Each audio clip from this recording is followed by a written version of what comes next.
Hello, and indeed hello. How the dickens are you? Variation is the key. Okay, so you may have noticed that I'm looking slightly smarter this week, you know, with the slick back hair and smart attire and posh beer. And I hope the resulting class raise will kind of distract you from a confession I have. We've had a good relationship, I hope. But anyway, I hope you don't run away when I tell you, I really like Stupid Hoe by Nicki Minaj. Here lies the YouTuber Joe and William Collier, buried by popular demand. I genuinely do. I genuinely think it's one of the best songs of the past 20 years. And yes, I'm including Nirvana and Radiohead with that. But Joan, how can you like that song? It's really repetitive and doesn't have a tune and the song structure's whack and the lyrics, you a stupid hoe, yo, you a stupid hoe. You a stupid hoe, yo, you a stupid hoe. Yeah, I get the idea.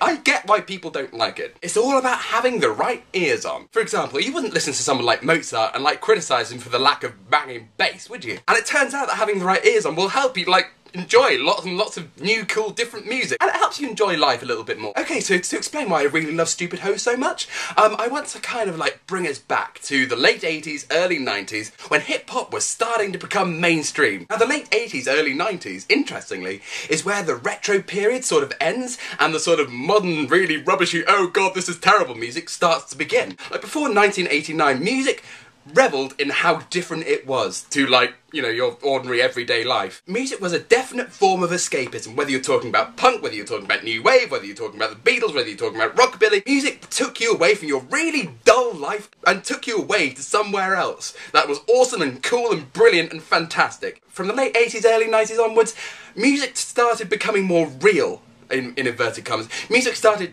prizing realness as a sort of virtue. And I'm not just talking about hip-hop here. Everything from Nirvana to Adele have sold realness as a kind of virtue. With the advent of hip-hop becoming really more mainstream in that, people started talking about their everyday lives. And the sounds used in this kind of real period were slightly more interesting if you're an optimist, or slightly uglier if you're a pessimist, to the point where hip-hop too became a sort of aspirational sort of thing. And then throughout the noughties, mainstream music in general becomes more self-referential. For example, Lady Gaga's album The Fame had to become famous because all of the songs on there were about becoming famous before she had become famous. So in a song like Paparazzi, she's explicitly referring to the hype surrounding her. Which I just think is incredibly clever and just insane as an idea. When Nicki Minaj comes in generally as an artist, especially with Stupid Hoe, is that she exaggerates everything here. So to recap, we have hip-hop as an expression of realness. It's taking really interesting song structure and melody. We have the hip-hop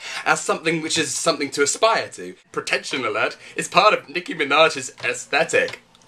And then we have self-referential pop music, as what's happening now with something like a G6 or Paparazzi or something like that. So we have all these three exaggerated to the point of parody. But what gives Stupid Hoe the edge, in my opinion, is that it's the best representation, of the past 20 years, of someone just completely losing it, of someone cracking up, of someone expressing how vulnerable they are.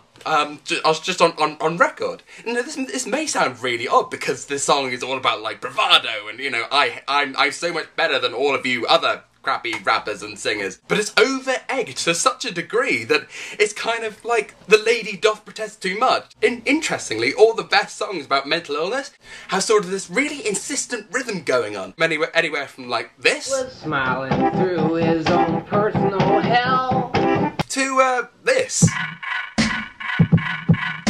It's that kind of,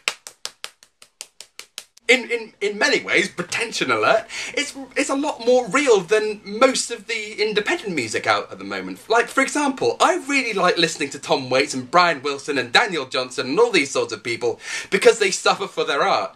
Nicki Minaj is exactly the same, but she attacks it from a completely different angle. I love Stupid Hoe for these reasons, but I also love it because it's brave and it's in your face and it's jam-packed full of personality. What Nicki Minaj has done really, really well is engineered her own backlash against the song. So people who are into real music or prize realness, skip past it thinking it's a bit shit, but they don't look at how really insanely clever it is as a piece of music. You know how you see One Direction? That's how the Beatles were seen in the early 60s. You know how you see modern art? That's how Impressionism was seen when Impressionism was knocking about. It's all about having the right ears.